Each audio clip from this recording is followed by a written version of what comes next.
Hello YouTube, this is Lone Pantheist again. Today's going to be a topic about culture. I know I've discussed some of this in the past, but I really wanted to get into it in further detail. Now, there are two things going on in Western culture. One end, you have the creationists who are trying to push for creation, their religion, their Bible, into the curriculum of schools, in schools, and take out the theory of evolution. On the other end, you have people who want to keep to the theory of evolution. They want to keep to religion and stuff like that. But there is a loss on some of these ends. In Western society, and I'm kind of including the Middle East in this too, because I'm going to include Islam as part of the Western religious construct known as Abrahamic faith. It's an all or nothing type society. Okay, that is, you're either religious in a free country, or you're not religious, and there tends to be this all or nothing that if I'm not them, then I have to completely disassociate myself with anything spiritual. Luckily, this is kind of not really that big of a movement. A lot of people are actually going for the middle ground, which is okay, I could be spiritual and just not believe in that stuff, because you have several choices in the Western world. You have a religion that is completely either metaphorical or it's out of date. And then you have science, which is basically everything that you can observe and touch and see and smell, and yeah, the observable world. Okay, then you also have science, or the science of psychology and sociology, which does get into the human mind and how humans function. The problem with it is that it tends to, if you're not super religious, and most people do tend to fall in the middle category, but they do tend to focus more so on the science side. They don't really care to think about the subjectiveness of the world and stuff like that. And then you also have the problem in the Western world, or the Abrahamic world, of the religions clashing. You have Islam, Christianity fighting. You have this war that's about to go on with Iran, which I believe has complete religious undertones to it. And well, it does. But anyway, and it's just they really conflict with each other.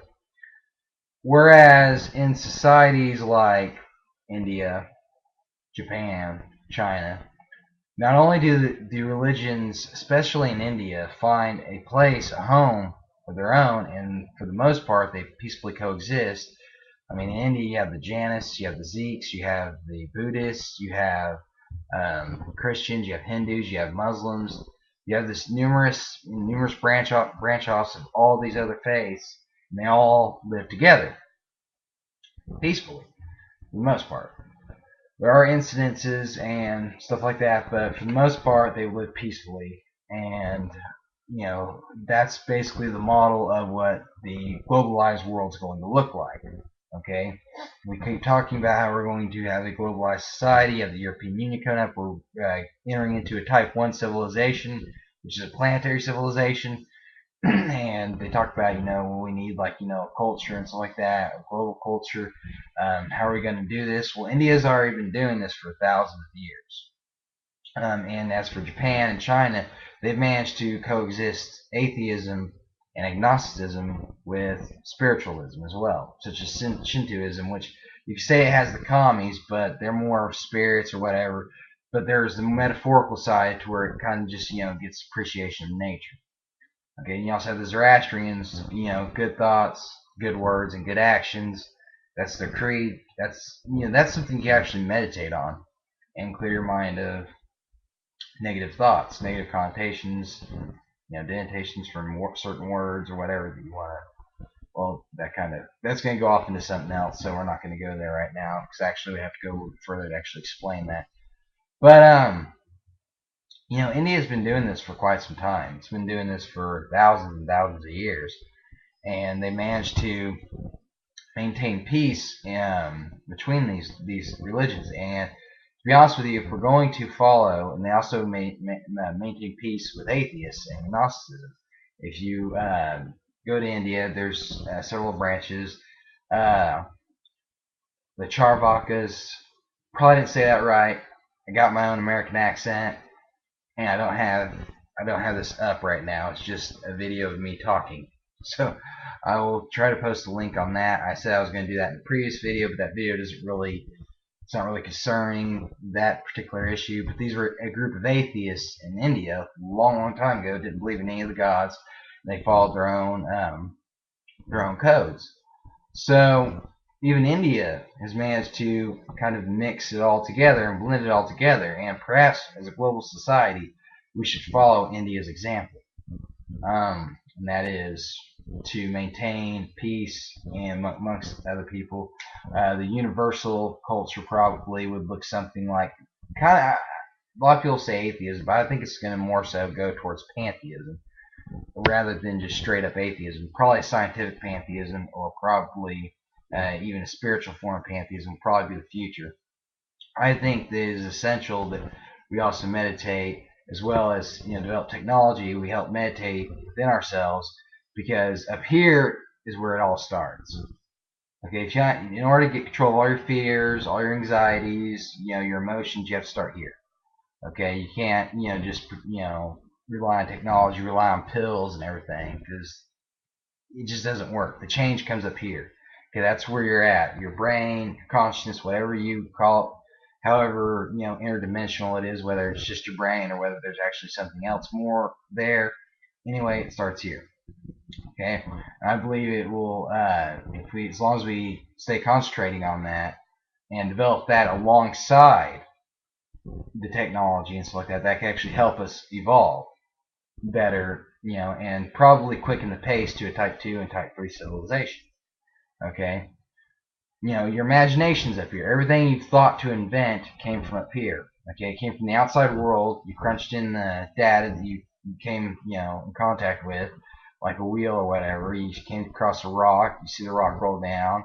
You see that, other rocks, and more smoothly circled they are, they roll down or whatever. Congratulations, you crunched the data up and you got the idea of a wheel. A wheel. It sounds like a will, so I'm just going to, make sure y'all get the meaning of that. But same with tomahawks or hammers. You stick a rock on the end of a stick and you got a weapon.